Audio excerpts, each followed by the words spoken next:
కూటమి ప్రభుత్వం అధికారంలోకి వచ్చి దాదాపు 60 రోజులు కావస్తుంది.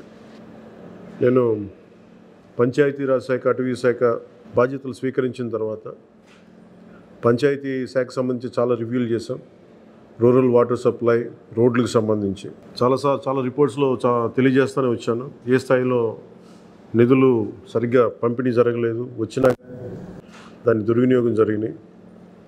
ఈ పరిస్థితుల్లో కూటమి ప్రభుత్వం చాలా చిత్తశుద్ధితోటి ఈ పంచాయతీరాజ్ వ్యవస్థని బలోపేతం చేయాలి అని చెప్పి చాలా బలమైన నిర్ణయం తీసుకున్నాం. దాంట్లో భాగంగానే 3 కీలకమైన నిర్ణయాలు తీసుకున్నాం. ఒకటి, ఆగస్టు 15 ఈ జెండా పండుగకి సంబంధించి.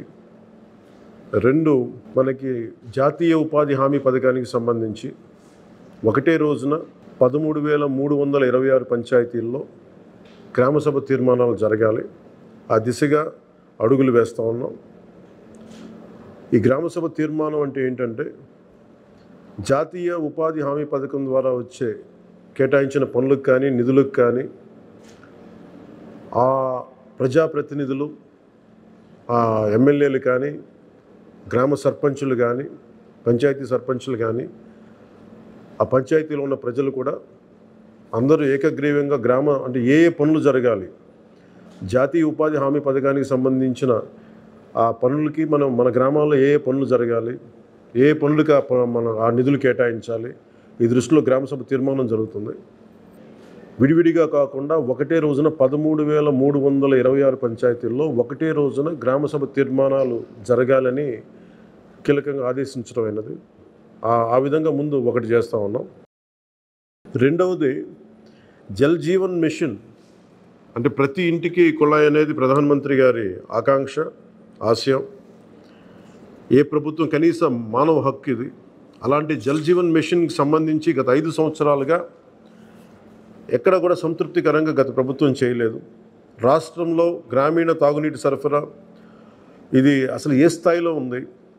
ఉదాహరణకి జల్ జీవన్ మిషన్ కింద ఒక దాదాపు 27,000 కోట్లు ఖర్చు చేయాల్సి వస్తే గత ప్రభుత్వం 4,000 కోట్లే ఖర్చు చేస్తుంది. ఆ 4,000 కోట్లు ఖర్చు కూడా పెట్టిన విధానం ఏ స్థాయిలో ఉంది? నిజంగా నీటి సరఫరా అవుతుందా? ఉదాహరణకి చాలామంది ఎమ్మెల్యేలు అందరూ కూడా నా దృష్టికి తీసుకొచ్చినా కూడా నాకు వాళ్ళు ఇచ్చే ఈ పిటిషన్స్ కానీ ఇవన్నీ కూడా ఏం తెలియజేస్తున్నాయంటే, పంచాయతీల్లో కానీ గ్రామాల్లో కానీ జేజే మిషన్ కింద పైప్ లైన్లు వేశారు, కానీ దానికి ఆ నీటి సరఫరా ఉండే ఇది లేదు, దానికి వాటర్ సోర్స్ లేకుండా పైప్లు వేసి వెళ్ళిపోయారు. అంటే దీని వెనక ఏమనిపించిందో, నిజంగా ఏదైనా వీళ్ళు డబ్బులు చేసుకోవడానికి పైప్ లైన్లు వేసి వదిలేశారన్నది ఆలోచన వచ్చి దాని మీద ఏం ఆదేశించాం పంచాయతీరాజ్ శాఖ ఉన్నతాధికారులందరినీ ఏంటంటే, అసలు రాష్ట్రంలో గ్రామీణ తాగునీటి సరఫరా పరిస్థితి ఎలా ఉంది, ఎన్ని గ్రామాలకి పైప్ లైన్స్ బాగున్నాయి, నీటి సరఫరా స్థాయి ఎలా ఉంది, రోజుకి ఎన్ని లీటర్లు నీళ్ళు వస్తున్నాయి, అలాగే ప్రస్తుత పరిస్థితి తెలుసుకోవడానికి దాదాపు ఒక 12 అంశాల మీద మేము సర్వే చేయమని ఆదేశించాం. దీన్ని పల్స్ సర్వేగా మీ దృష్టికి తీసుకొస్తున్నాం. ఇది పల్స్ సర్వే చేపడుతున్నాం. దీంట్లో వచ్చిన డేటా ఆధారంగా జల్ జీవన్ మిషన్ని కూటమి ప్రభుత్వ ఆధ్వర్యంలో అత్యంత పకడ్బందీగా ప్రణాళిక రచన చేయడానికి ఈ సర్వే నిర్వహిస్తున్నాం. ఒకసారి ఈ డేటా పాయింట్స్ అన్నీ రాగానే ఏ పంచాయతీల్లో నీళ్ళు వస్తున్నాయి, ఏ పంచాయతీల్లో పైప్ లైన్లు డ్యామేజ్ అయినాయి, అసలు గత ప్రభుత్వం చేసిన 4,000 కోట్ల రూపాయల ఖర్చు నిజంగా ఆ ఉద్దేశింపు పనులకి జరిగిందా లేదా, వీటన్నిటిని కూడా ఈ పల్స్ సర్వేలు మనకి తెలిసి వస్తాయి. దీని సమూలంగా ప్రజలందరికీ సమీప భవిష్యత్తులో తెలియజేస్తాను. అలాగే గ్రామ పంచాయతీలు, పంచాయతీరాజ్ వ్యవస్థ బలోపేతం కావాలంటే సర్పంచ్ వ్యవస్థ చాలా కీలకమైంది. గత ప్రభుత్వం పంచాయతీ ఎన్నికలు సరిగ్గా నిర్వహించలేకపోవడం వల్ల మనకి నిధులు రాలేకపోయినాయి. చాలాసార్లు మేము అధికారంలోకి రాకముందు పంచాయతీ మనకి సర్పంచ్లందరూ మా దృష్టికి తీసుకొచ్చింది ఏంటంటే, కనీసం మాకు బ్లీచింగ్ పౌడర్ కూడా మాకు కొనుక్కునే డబ్బులు లేవు మా దగ్గర. వాళ్ళ అకౌంట్లో పడ్డా కానీ డబ్బులు ఈ ప్రభుత్వం ఈ డిస్కౌంట్స్ అని చెప్పి డబ్బులు తీసేసుకున్నారు.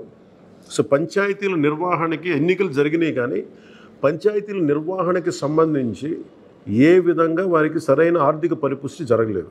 నిధులు పడ్డాక నిధుల దుర్వినియోగం జరిగింది, అది మీ అందరికీ తెలిసిందే. దానికి మరింత వివరంగా ఎప్పటికప్పుడు తెలియజేస్తాం.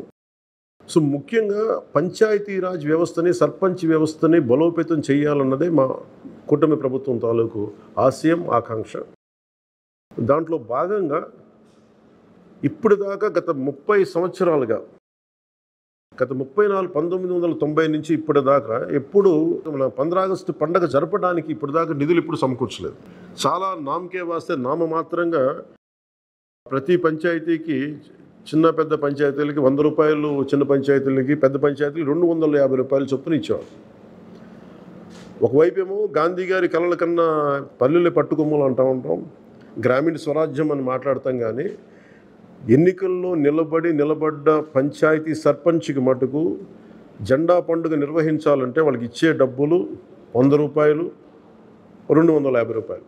ఈ రివ్యూ మీటింగ్స్లో మాకు తేలింది ఏంటంటే 100 రూపాయలకి, 250 రూపాయలకి 13,326 పంచాయతీల్లో ఏం చేయగలరు? మేము ఒకటే ఆదేశించాను, రాగానే చాలా ఘనంగా జరుపుకోవాలి.